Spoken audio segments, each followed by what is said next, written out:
Twilight Registry, case file TR2247. Anomaly classification, Geographic insertion, static population.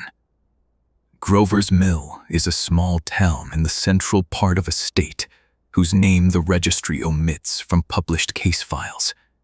It has a population of 1,844. It has a post office, a diner, a hardware store, a high school with a graduating class of 31, a grain elevator that has not operated since 1999, but that no one has taken down, and 17 named streets. It had 17 named streets. The town was platted in 1922. The original survey shows 17 streets, laid in a clean grid, with one diagonal road that cuts across the northeast corner of the grid, Old Mill Road, at an angle that local historians have always attributed to a surveying error that the town simply grew around. The plat has not changed in over a century. Every map, every tax record, every utility invoice, every census document. 17 streets. On a Tuesday morning in October, delivery driver Owen Pruitt found himself on an 18th. He was running a route he had run 417 times. He knew the town the way people know things they do not have to think about, by reflex, by muscle memory, by the particular texture of the familiar. He knew which addresses had dogs, which porches had steps that moved, which alleys were wide enough to turn in, which residents would meet him at the door, and which would leave a note to leave packages in the back. He turned off Clement Street onto what should have been the lot between Clement and Davidson, a narrow gap occupied by a chain-link fence and a parcel of unmowed grass that had been there as long as he could remember, and found himself on a street, a named street, a full street with houses on both sides, paved asphalt, mailboxes with numbers, a street sign at the corner that read Harlow Lane. He stopped the truck. He looked at the street. He looked at the street sign. He looked at the gap between Clement and Davidson on his map, which showed a property boundary and a chain-link lot, and which showed no street. He drove down Harlow Lane. It was 2 blocks long. There were 11 houses, 6 on one side, 5 on the other. They were ordinary houses, siding and gutters and flower beds, a basketball hoop at one end, a bird bath at another. The kind of domestic accumulation that takes years to assemble. They did not look new. They did not look recently constructed. They looked established, settled into the ground in the way buildings settle after decades. The concrete walkways slightly cracked, the trees at the lot lines mature and thick canopied. He had a delivery for number 7 Harlow Lane. This is the detail that broke Owen Pruitt's capacity for rational explanation, and that the registry considers the defining element of this case. He had a delivery for a house on a street that did not exist. The package had been in his truck since the sorting facility. It had been placed there by a dispatcher, generated by a system, processed through a logistics chain that began with an online order placed 48 hours earlier. Someone had ordered something to be delivered to 7 Harlow Lane, Grover's Mill, and the order had been processed without incident, because as far as every system involved was concerned, 7 Harlow Lane existed. He delivered the package. A woman answered the door, middle-aged, flour on her hands from something she had been making in the kitchen, the specific distracted energy of someone interrupted mid-task. She took the package and thanked him and said, "Finally, I've been waiting for this. I was afraid it got misrouted." Owen said, "Can I ask how long you've lived here?" She said, "Since '86. My mother lived here before me." He drove back to the sorting facility and filed an anomaly report. His supervisor noted that the routing data for 7 Harlow Lane showed a complete address history going back 14 years. Prior deliveries, prior residents, no flags, no anomalies. The address appeared in the facility database as a normal address in a normal town. There was no record of it being added. There was no record of it being new. It had simply always been there. Owen contacted the Twilight Registry that evening.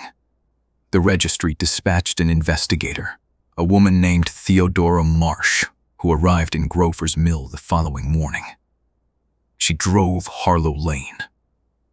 She confirmed 11 houses, 2 full blocks, mature trees, cracked concrete, a street sign that looked as weathered as any other sign in the town.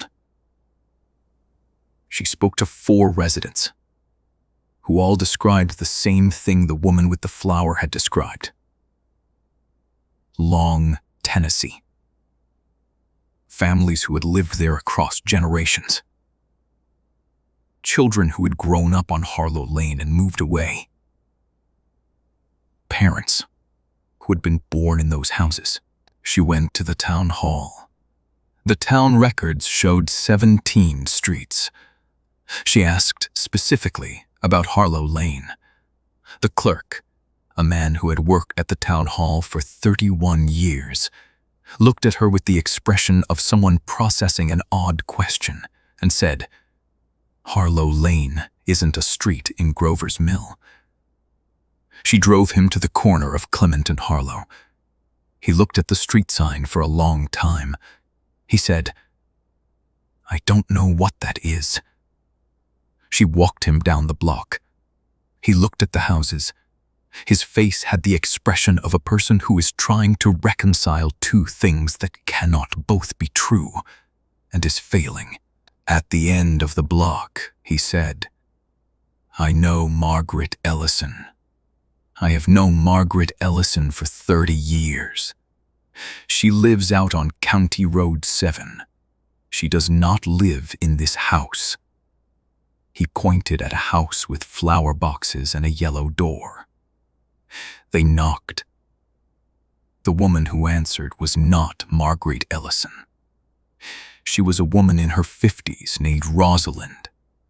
She had never heard of Margaret Ellison. She had lived in that house for 19 years. She showed them a utility bill as proof. The utility bill was from the local company, with the local account number format, dated 2 months prior. It showed 18 months of billing history.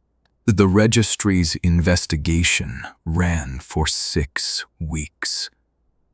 The findings were consistent and inexplicable. Every resident of Harlow Lane had documentation supporting their residency.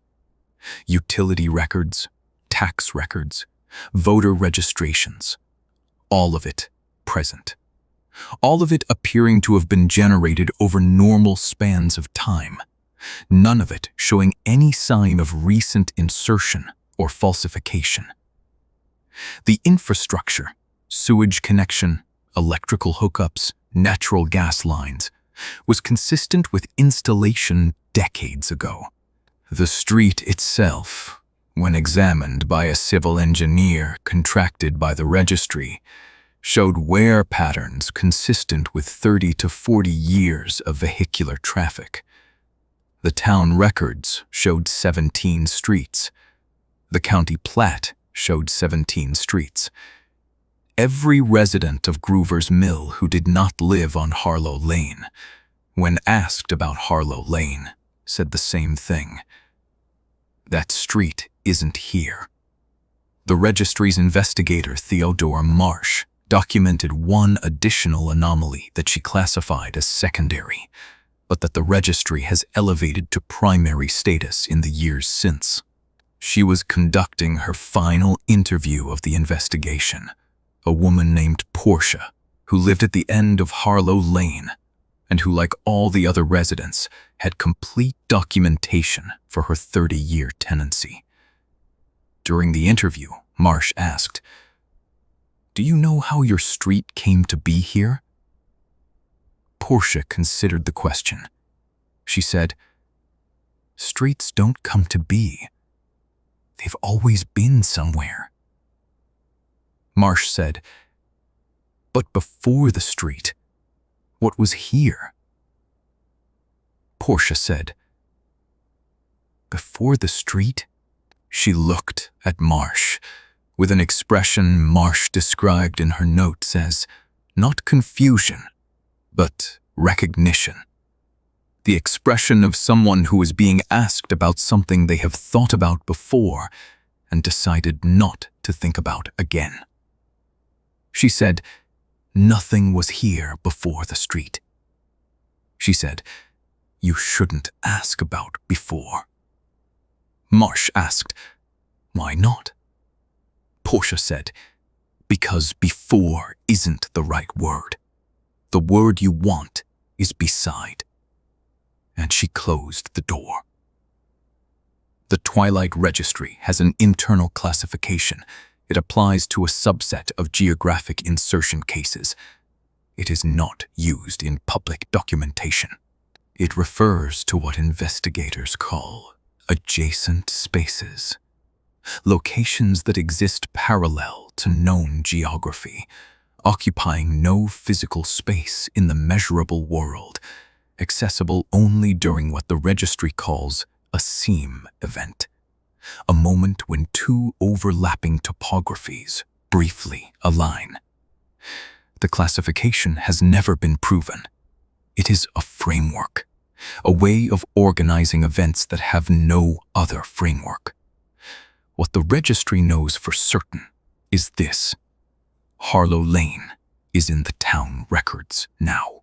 It was added quietly, without announcement, processed through the county office as a correction to an administrative error, 11 months after Theodora Marsh's investigation. The town now officially has 18 streets. No one in the county office remembers processing the correction. Owen Proitt still drives his route through Grover's Mill. He has not turned on to Harlow Lane since the morning it appeared.